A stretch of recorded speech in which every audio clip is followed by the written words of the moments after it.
الحمد لله رب العالمين والصلاة والسلام على سيد المرسلين وعلى آله وأزواجه وأصحابه أجمعين. أما بعد، فقد قال الله تعالى في كتاب الحكيم: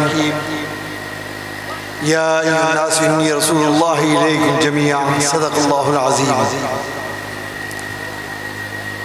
حضرات علماء کرام، بزرگان محترم، معزز حاضرین، دوستوں، بزرگوں، بھائیوں، السلام علیکم ورحمۃ اللہ وبرکاتہ. میرے لیے یہ لمحات بے حد مسرت آمیز، بے حد باسعادت اور مسرور کن ہیں کہ مجھے ذات حق جل مجدہ نے اس نورانی اور باسعادت مجلس میں شرکت کی توفیق عطا فرمائی اور شرکت کا موقع عطا فرمایا. اور میں شکر گزار ہوں حضرت مولانا روشن علی صاحب دامت برکاتہم کا کہ جن کی مخلصانہ دعوت پر یہاں حاضری ہوئی اور اس مجلس میں اور اس پرنور مجلس میں مجھے شرکت کا موقع ملا.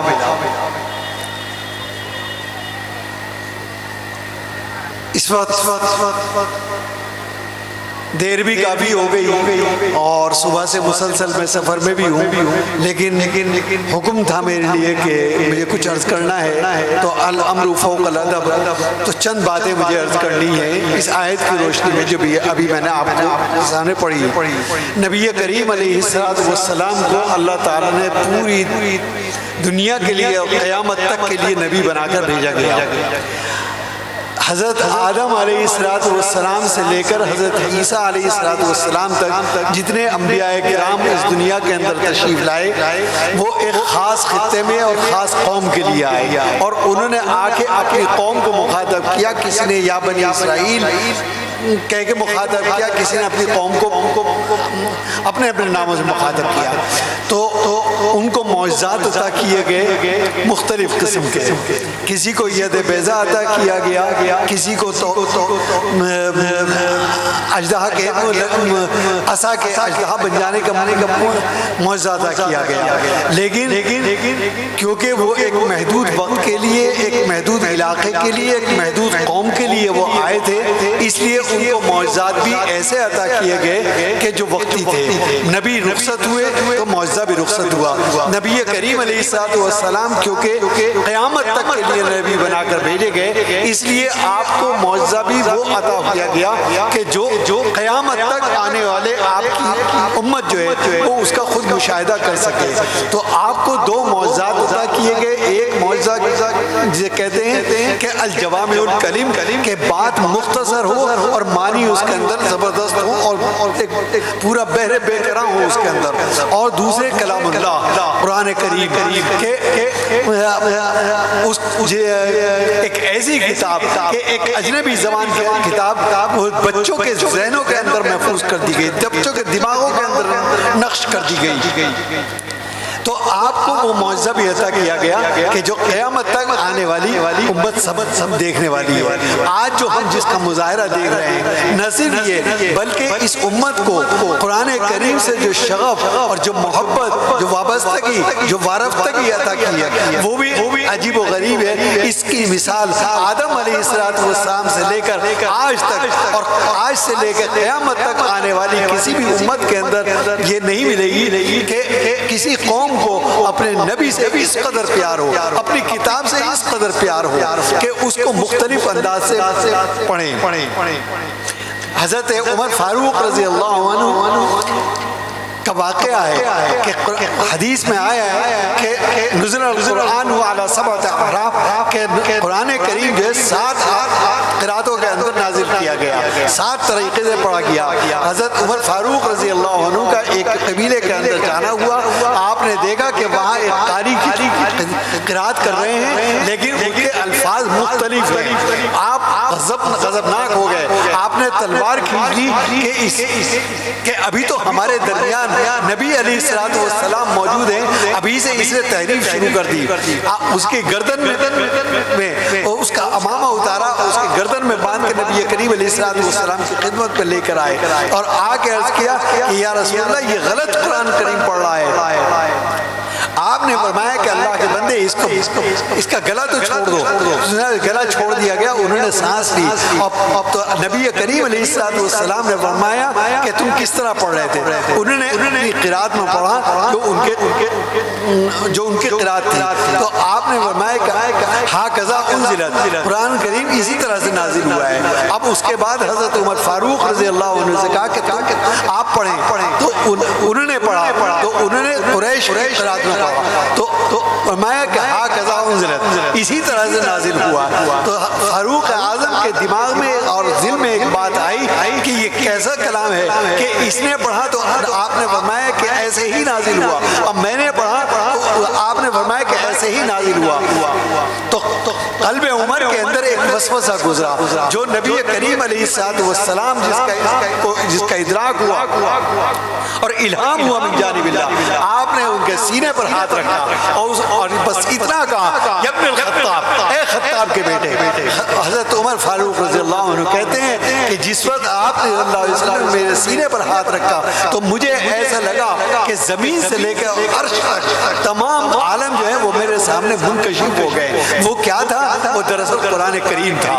قرآن کریم مختلف قراتوں کے اندر پڑھا جاتا ہے. آج آپ نے دیکھا کہ مختلف قرآن کریم پڑھا, مختلف انداز سے پڑھا.